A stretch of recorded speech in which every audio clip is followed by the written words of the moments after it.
Hello, my name is Tom Woodmansee. I'm a senior advisor at CNA with the Center on Justice Research and Innovation, and I'm also a retired police lieutenant from Madison, Wisconsin. I will moderate and facilitate this discussion session on this Bureau of Justice Assistance sponsored project and a very important topic called Using Analytics to Improve Officer Safety. Over the past year, the Using Analytics to Improve Officer Safety project team has developed a pilot risk assessment model using machine learning statistical techniques applied to granular level police incident data from several law enforcement agencies.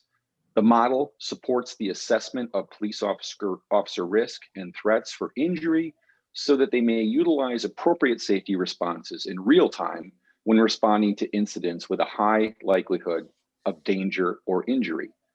During this presentation, you will hear from our project director, Dr. Brittany Cunningham, data scientist, Dr. Vincent Bauer, and project advisor, Dr. James Coldren, about the background of the project, our methodology, and what we've learned thus far. We will also have a panel discussion that will cover the use of predictive analytics and its role in officer safety, highlighting benefits and questions from the pilot risk assessment models. And we will provide practical recommendations regarding how a risk model can help law enforcement agencies better manage risk to patrol officer safety. As we open today's panel, I'd like to introduce Deborah Meader, the policy advisor at the Bureau of Justice Assistance who oversees this work and is also a former police officer. Deborah, could you please make some opening remarks? Thank you so much, Tom. As Tom mentioned, my name is Deborah Meader, and I am a policy advisor at the U.S. Department of Justice Bureau of Justice Assistance. I'm extremely excited by the opportunity to bring this panel to you today to discuss the work that we're doing in proud partnership with CNA. We believe that this work will impact and increase officer safety. As a former police officer, I understand what you face on duty. And that's why officer safety and wellness is paramount both for me and for the Bureau of Justice Assistance and DOJ. We provide no-cost training and technical assistance to support you to stay safer and well as you perform your duties day in and day out. I want to encourage you to please visit our website at bja.gov to learn more about all of the resources that we have available to support you in your safety and wellness and in the criminal justice system as a whole. I want to thank our panelists today, Brittany, Vincent, and Chip, and of course our facilitator, Tom. Thank you for today's session. I hope that you all find it informative and useful, and I hope that you all stay well and stay safe. And with that, Tom, I will turn it back over to you. Thank you very much, Deborah. So now I'll ask our panelists to introduce themselves. Dr. Cunningham, let's start with you, please. Hi, I'm Brittany Cunningham, the project director for the Using Analytics to Improve Officer Safety project. I'm a research scientist with the Center for Justice Research and Innovation, specializing in the use of evidence-based approaches to support law enforcement agency operations and organizational reform. Thanks, Tom. Thank you, Brittany. Dr. Bauer, please introduce yourself. Thank you, Tom. I'm Vincent Bauer. I was the data scientist on this project, and I'm a research analyst at the Center for Naval Analyses as part of the data science and predictive analytics team. Thank you, Vincent. And Dr. Coldren, please. Yes, thank you, Tom. Hello, everybody. My name is Chip Coldren. I like to describe myself as a practicing sociologist. I've been doing research in the justice arena for the past 35 years. I am the senior advisor on this project, and I'm the director of the Center for Justice Research and Innovation at CNA. Thank you, Chip. So Dr. Cunningham, I'll turn the presentation over for you to kick us off. Thank you. Prior to delving into specifics of our analytic project, I'd like to take a few moments to briefly describe the role of predictive analytics in policing.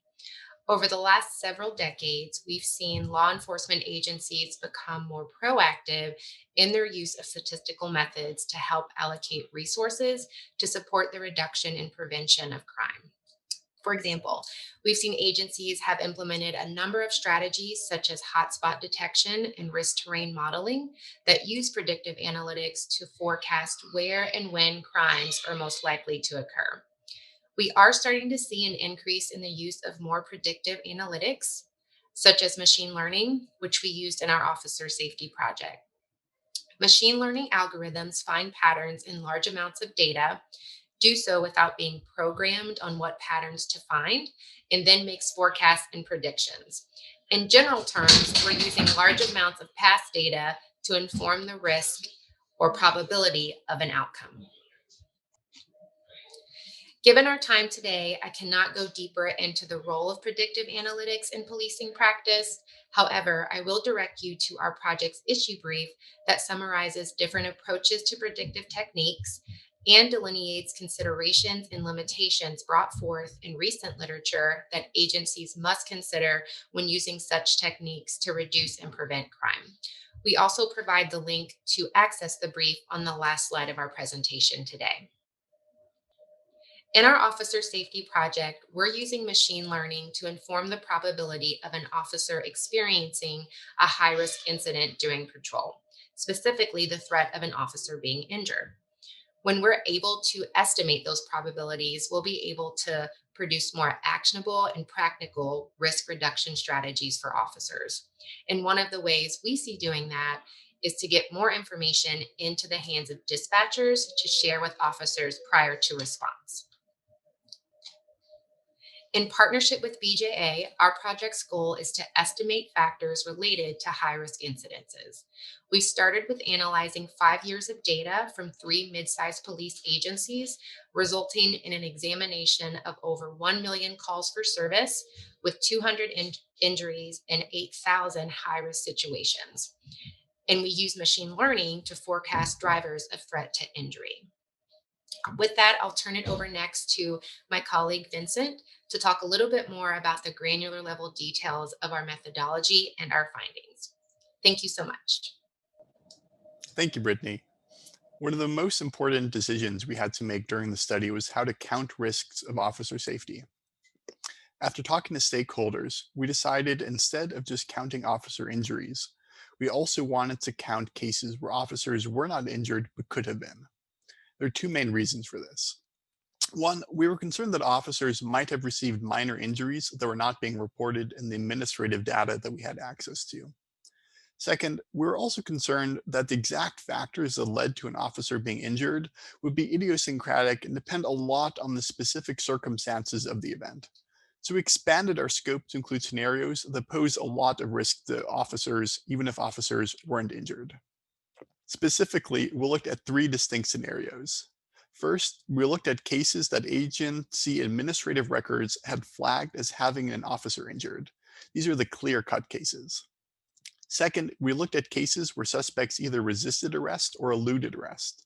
We included these because we believed that there was a high risk that officers would receive an injury during an altercation with the suspect or while pursuing a fleeing suspect. These are not as clear-cut as when we have administrative reports about officer injuries, but also clearly pose a high risk to officer safety. Finally, we also included cases where a weapon was present, which we know from records that agencies keep about the responses to calls for service. In these cases, we believe that the risk to officers' safety was especially high because of the presence of a weapon.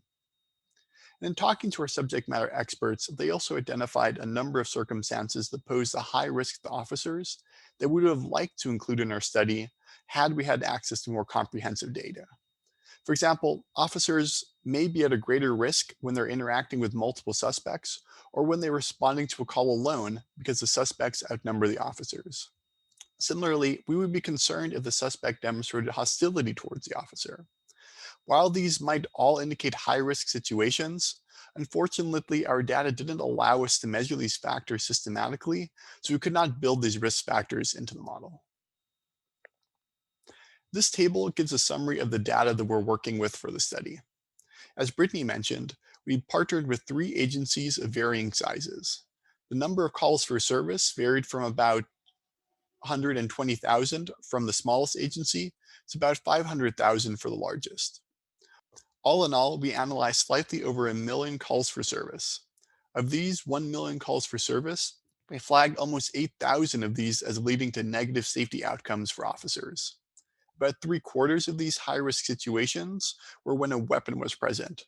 The remaining quarter were situations where suspects eluded or resisted arrest. For each of these calls for service, we collected 91 additional variables that we thought might help us identify negative safety outcomes. In choosing these variables, we were careful to only include information that dispatchers could reasonably have had access to and be able to know when providing guidance on the level of risk involved in a call for service. For example, we collected data on the kind of problem that the call was about, such as whether it regarded an assault or domestic violence, or whether it was simply a welfare check. We also collected how this call for service was initiated, such as whether it came in response to a 911 call, or whether an officer decided to intervene while on patrol. We're also able to incorporate information related to the conditions around the call for service, such as the weather and the time of day. The logic here is that the weather conditions, such as whether it was snowing on the day, and the time of day, such as whether the call was at night, might influence the kinds of crimes being committed and, as a result, the risk to officer safety. Finally, we also included a lot of information about the location where the incident took place. For example, we were able to include whether there had been previous calls to the same address, how many arrests had been made in the same beat over the past month, and how many calls for service had occurred in the district over the past year. Lastly, we also had to think really hard about whether to include demographic information about the census tract that the call for service originated from, because that might raise concerns about the fairness implications of the model. Ultimately, we decided that it was important for agencies to have a systematic empirical analysis of how factors such as the local employment rate, housing vacancies, and racial composition of an area might affect the risks to officer safety. And I'm glad that we did, because the results are really interesting and should help agencies in deciding how to prioritize their resources. There is, of course, a long list of variables that we wish we had access to, but were unable to include in our analysis because of the limited data at our disposal. For example, we were not able to include information on the officer responding to the call, such as their length of service with the department, because some of the agencies we partnered with were unable to provide us with historical information linking officers to calls for service. We would hope to build in these additional factors in future models, and think that factors such as these could improve the performance of the model even further. But it turns out that the model performs fairly well, even with this relatively limited set of factors to consider. In designing the study, we had to think very carefully about the kind of methodology that we wanted to employ to analyze these data. We ultimately decided then to employ machine learning. Machine learning combines ideas from statistics and computer science and uses simple algorithms to uncover underlying patterns and clusters in the data, while making minimal assumptions about the structure of these patterns. In this case, the patterns that we're interested in are the patterns that differentiate high-risk incidents from all other incidents. We decided the machine learning would yield the most useful results for a couple of reasons. First, machine learning approaches are optimized for dealing with large quantities of data, which is important when analyzing 1 million calls for service. Second, machine learning makes really minimal assumptions about the kinds of patterns we are expecting to see, which is important when trying to be as accurate as possible. Finally, and a point that I'll elaborate more on in a second, machine learning lets us weigh certain kinds of errors more heavily than others, which lets us incorporate the concerns that agencies are dealing with when responding to calls. To emphasize the last point, we thought that it was very important that we did not treat all forecasting errors the same. In talking with our subject matter experts, one of their concerns was that being underprepared to respond to a call for service, that is responding without backup to a high-risk incident, was more dangerous than being overprepared. For example, waiting for backup when responding to a low-risk situation. If we built a model that didn't incorporate these costs, it would be less useful to agencies and wouldn't address their concerns, as well as the model that we ultimately built. we decided that our model should weigh false negatives, that is, predicting that an officer is not entering a high-risk situation when they actually are, 5 times higher than false positives, that is, predicting that an officer is entering a high-risk situation when they actually are not. That's the ratio that you're going to see reflected in our results, but exactly what the trade-off is, whether it's 5 to 1 or 10 to 1 or 1 to 1, is up to each agency.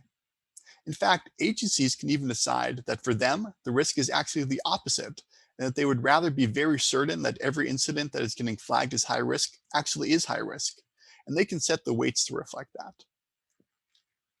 How well did this model perform in forecasting high-risk situations? No single number gives us a full picture, but across a range of measures, the model performed very well and gives us a lot of hope for the potential to employ machine learning in the field to provide better guidance to officers when responding to a call. When we asked the model to predict whether a new incident that had never seen before posed a high risk to officers, it was right 97% of the time. Now, for the kind of data that we're dealing with, where there are so many calls for service and many fewer officer injuries, this statistic can be a little misleading because a model that never predicted any officer injuries would still be right a very large fraction of the time. So instead, we can also look at how many of these high-risk situations the model was able to correctly identify, which is a statistical measure known as recall. In this case, we're able to correctly identify about half of the high-risk incidents in the new set of data, which is fairly strong. We would therefore expect that dispatchers using this tool could flag high-risk situations for officers about half of the time that they occurred. This relatively low number of false negatives, however, comes at the cost of higher false positives.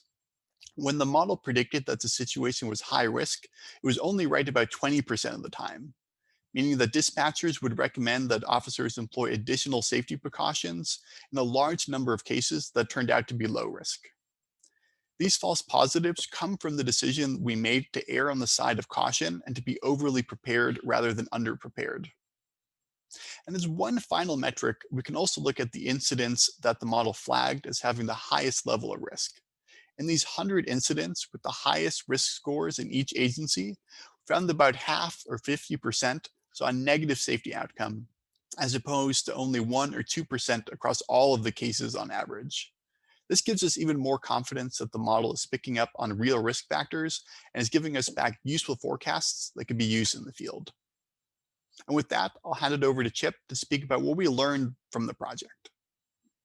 Thank you very much, Vincent and Brittany. So I think one of the most important things that we're learning, and while it may seem like a bit of quantifying the obvious, is that the initial call type that comes in is by far the most important predictor of risk of injury to officers. Now, we stress this because it's not just that we're predicting high risk, it's that for the first time, we're actually putting numerical values on the level of that risk. And so that's one of the things that we're learning, is that we're learning how to calibrate the nature of the risk and the threat of the risk to officers depending on the type of call. Another important thing that we've learned from the model so far is that when we include these neighborhood characteristics in the model, they are not very helpful in predicting the threat of risk of injury.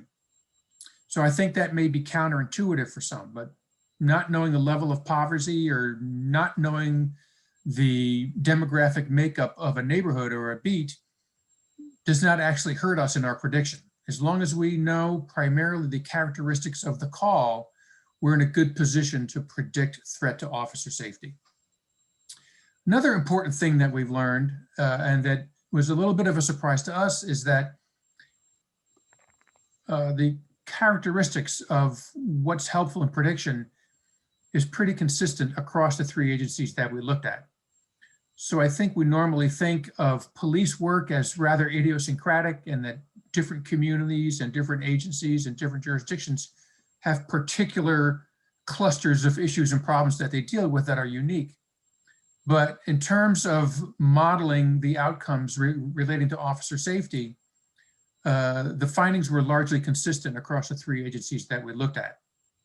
And also important is that we have found great value in using these machine learning algorithms to predict safety outcomes for officers. And as Vincent suggested, we feel very strongly that if we work a little bit more with these agencies and collect a few additional variables, that we'll be able to further improve the accuracy of our predictions. So I think overall what we're learning is that this is actually possible to do, and that the quantification and the calibration of these levels of risk are providing, we think, interesting and helpful information for police agencies. A little bit more on the implications of this work. So I think it's fair to say that this has been a pretty successful proof of concept, in that I think we would all say rather intuitively that sure, the type of call will influence level of risk for an officer. But again, as I said before, the fact that we can now put actual numbers on these weights is an improvement. And we've already observed that just providing these numbers and creating discussions around the weights that emerge from our models, they prompt some pretty interesting conversations around policy in police agencies. Second, another thing that we're learning and that we think is going to have a broad impact in the field is it's not just the officers, the patrol officers, that are important in this equation. It's the dispatch function that figures heavily in this. And so if we're predicting based on calls for service, we're basically working with information that dispatchers have at their hands when they assign a call. And so we think we're learning an awful lot about the importance of the relationship between dispatch and patrol. And that as we refine these models and disseminate this information into the field, it'll have as much to do with the dispatch function as it does with the patrol officer work. And we can now see our way, we're going to spend a little bit more time working with these agencies and debriefing on our findings with them, but we're starting to see our way to developing some pretty useful technical assistance and training tools. Again, not just for patrol, not just for officers responding, but for the people in dispatch as well. Thank you. Thank you all for an excellent overview of this very robust project. And let's now ask our panel some detailed questions about the project. And let's start off with a question for the project director. And some of this has been answered already in the presentation, but Brittany, there are a lot of very technical pieces to this project. Can you tell our audience what the project's ultimate objective is as it relates to officer safety? Sure, thanks, Tom. Our primary objectives are to estimate the probability of a high-risk situation associated with threat to officer injury, as well as to identify what additional information can be provided to officers prior to arriving on scene, equipping officers with more information on precautions that could be made during a response. Thank you very much, Brittany. And question for you, Dr. Coldren. One of the findings that you state is that neighborhood characteristics such as income, building vacancy, race have a negligible effect on officer safety. You caution that dispatchers and officers should be very wary about letting neighborhood composition influence their perception of risk. What about the neighborhoods that experience different kinds of calls? Chip? Yeah, this is a very important question, actually, and it's one of the beauties of the machine learning approach is that the statistical approach doesn't impose a structure on the model. And so the model is set up so that all the variables that are included in the model have an equal chance of having an impact on officer safety. The model just uncovers what that actual impact is of each variable. And so, as it turns out, the three agencies that we worked with, the data that they provided us, these neighborhood level variables did not have significant impact on the prediction of officer safety. The truth is, though, is that this may be different in other jurisdictions. And so if we apply this model in a jurisdiction where neighborhood characteristics did have an important effect on officer safety, that would turn up in our model. And that, I'm thinking, would prompt some pretty interesting discussions in the police department about resource allocation and about the dispatch function and how to respond to models. But again, in the mathematical sense, in the modeling sense, if those variables are important, they will emerge from the analysis. The analysis does not dictate whether those variables will have a greater or lesser weight. So I hope that helps explain. Very good, Chip. Thank you. And Vincent, I want to ask you a question. You discussed metrics quite a bit. So when using metrics such as census tract income, it can raise fairness concerns. How is the methodology you're using addressing fairness concerns? Thanks, Tom. That's a great question. I'm glad we have a chance to talk about it. We're very sensitive to concerns that tools like this could potentially perpetuate harm. The results actually provide a lot of evidence that helps communities get the right services. So while we gave the model a lot of information about neighborhood demographics, those factors did not help the model's performance at all, and it really doesn't use them in generating forecasts because there's little predictive power there. This finding should help agencies deciding how to allocate resources like backup between different calls. And the model suggests that the type of call should be the single most important factor, and that where the call is coming from shouldn't influence the decision very much. Great, thank you, Vincent. Appreciate that. And this next question, I think we'll go start with Brittany and then Chip. And this is one of my favorite questions. It seems pretty obvious that the incident type category matters a lot. This is something law enforcement has known. So what's new here? Brittany? You're right, Tom. So the type of service call is more important to officer safety as opposed to where an incident takes place. And that should really dictate which precautions are made. But now, as Vincent and both Chip commented on earlier, we have evidence. So that idea of the proof of concept that Chip mentioned, meaning the science. So we now have stronger evidence to support how resources such as backup are allocated between various kinds of calls and can support policy development.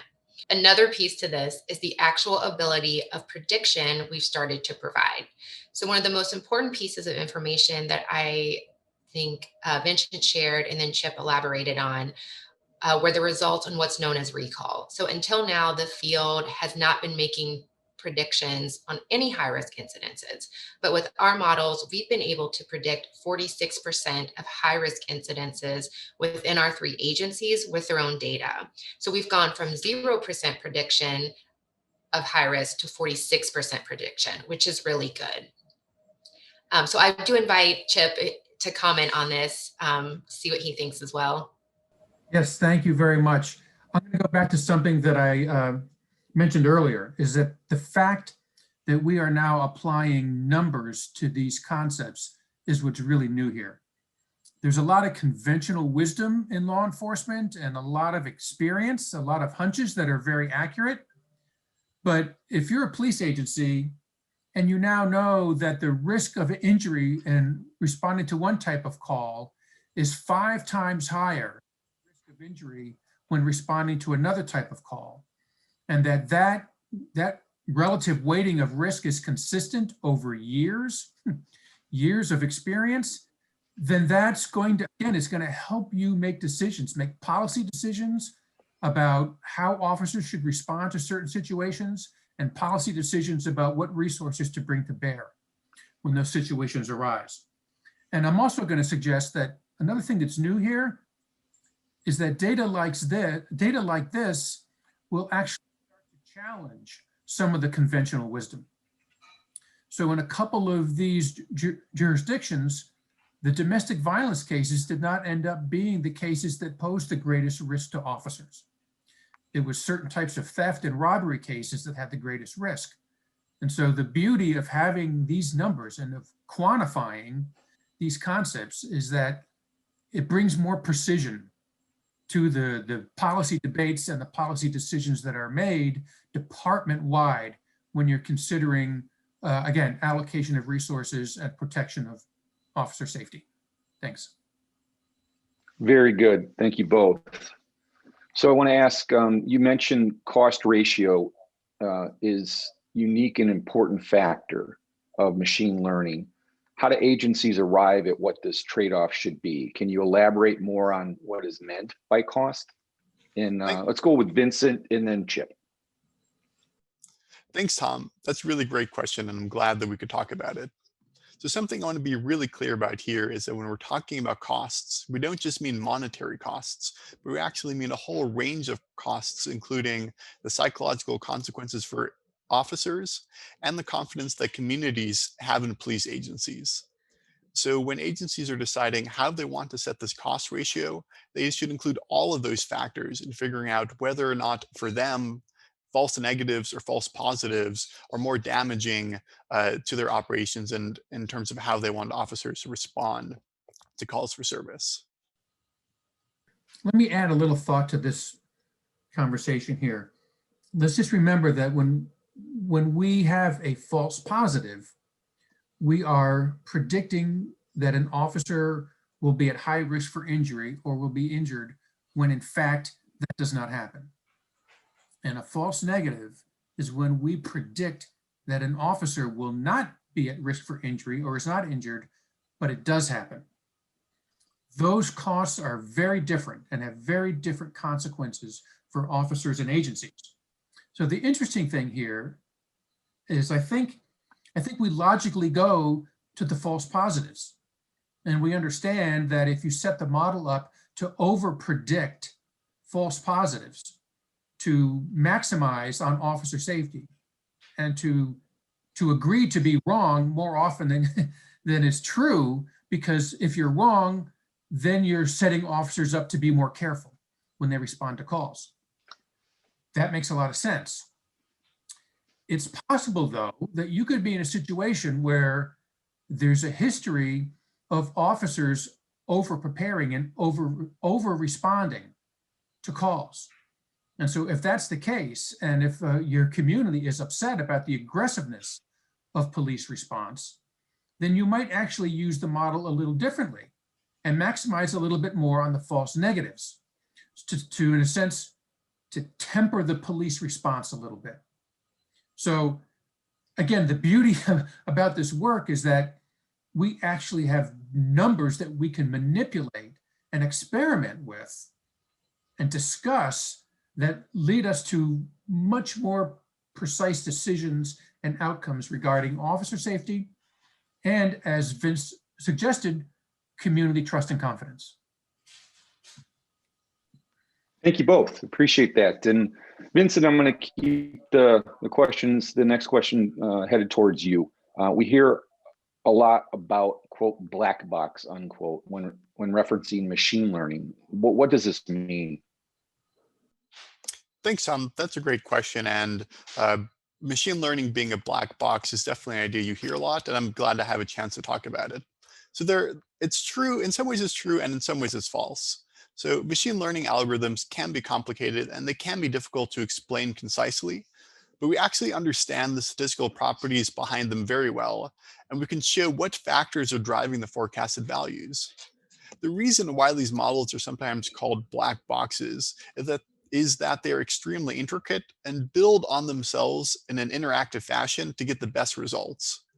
So we know exactly what's happening in each of these steps, but it means that there's not a single simple metric we can produce that says that input A leads to output B, but we can understand the whole process that it's going through, and we understand each of those steps. Appreciate that, Vincent. And let's go back to Brittany for our next question.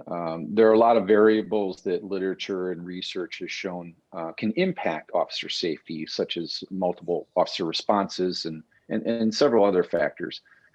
Those don't seem to be accounted for in the risk models. So can you talk a little bit about that, Brittany?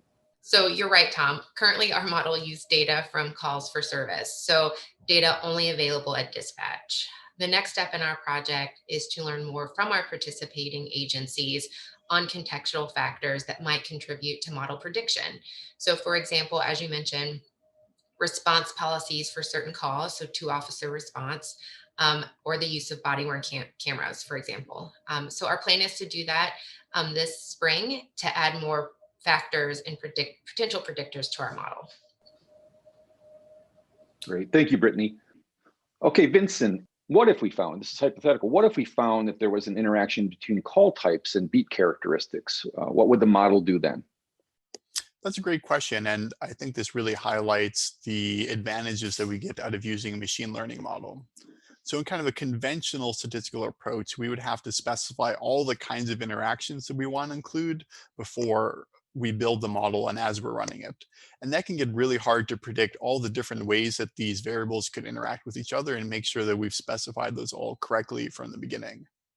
But what a machine learning model lets us do is find all of those interactions while it's building the model by itself. And we don't have to tell it to check for an interaction between call type and beat characteristics, for example. So if that, if there is an interaction, around call type and beat characteristics, it's actually already built into how the model has worked itself out under the hood. Thanks, Vincent. Chip, I think an important question for our audience. What are we learning from this work that has direct impact on the field? Yes, Tom. In answering this question, I'm going to mention another advisor on our project. This is a professor at the University of Pennsylvania named Richard Burke, who is pretty well known for his work in machine learning and risk prediction.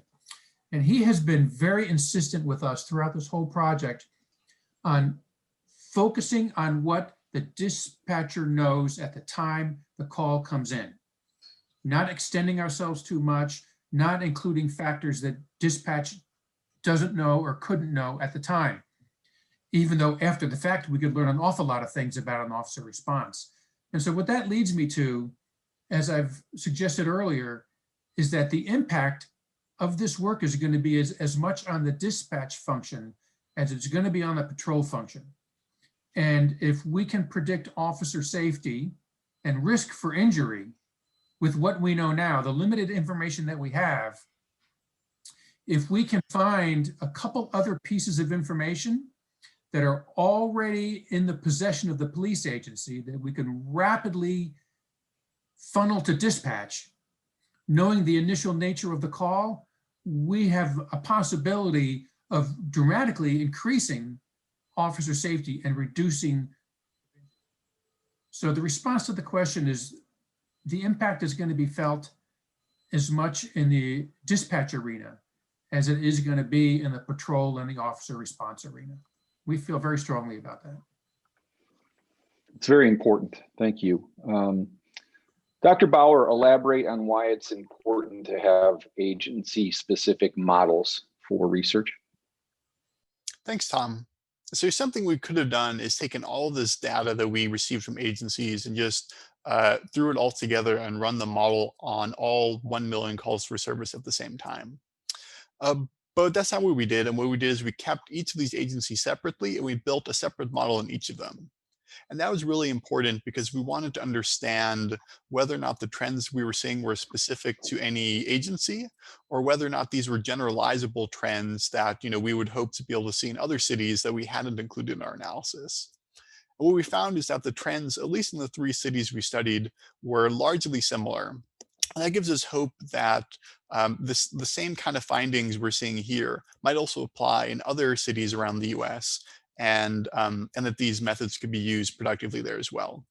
Now, of course, the 3 cities we're looking at are just a small sample, and it could be that there are other kinds of cities out there facing different kinds of problems that would lead to different factors mattering for officer safety. And being able to have that scope and include more kinds of cities will help us answer that question.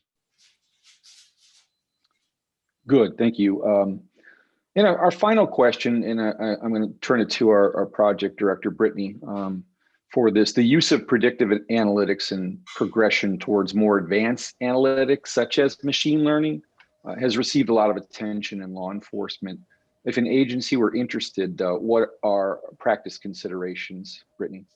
Thanks, Tom. That's a great question. I would say data availability and an agency's capability and resources. When I say data availability, I mean an agency would need to assess whether they have the necessary data in the proper formats to actually use predictive analytic techniques. If data aren't available, an agency may want to consider developing more robust data collection and records management systems. And the type of data I'm referring to is historical crime data, so time, location, and type, incident incident report narratives, as well as your calls for service data. So in regards to capabilities and resources, the predictive techniques that we mentioned, as you alluded to, Tom, are very technical. I think an agency would have to assess their statistical analysis and statistical programming language skills within their own staff, as well as their data management skills. The capabilities may be fulfilled by agency personnel, such as a crime analyst, but not all agencies have the ability or resources to have a crime analyst. So those skills can be provided through either a research partner or vendors. But I would say those are the most two important pieces to get started. Thank you, Dr. Cunningham. Thank you for joining us today to learn how CNA is working with BJA to enhance officer safety through our pilot risk assessment model. As we close, I'd like to cover some of the things that we learned from today's discussion that are important, I think. The initial call type is by far the most important predictor of risk. Neighborhood characteristics had negligible effect on officer safety, and dispatchers should be wary about letting neighborhood composition influence their perceptions of risk. And we also found that injury predictors were largely consistent across the three agencies in this research. And risk assessments should be updated during tactical responses to incorporate new information as the interaction unfolds, as predictive tools will do better if the model utilizes intermediate steps. So I want to thank our expert panel for their presentation and this discussion on a very important topic. I also want to thank the Bureau of Justice Assistance for their support with this project. We hope the presentation and discussion provided you with some helpful information. And for our last slide, if you have any questions, would like to learn more, please utilize the contact information on this slide and we'll be happy to follow up with you. We thank you very much for your time during this presentation, and please stay safe.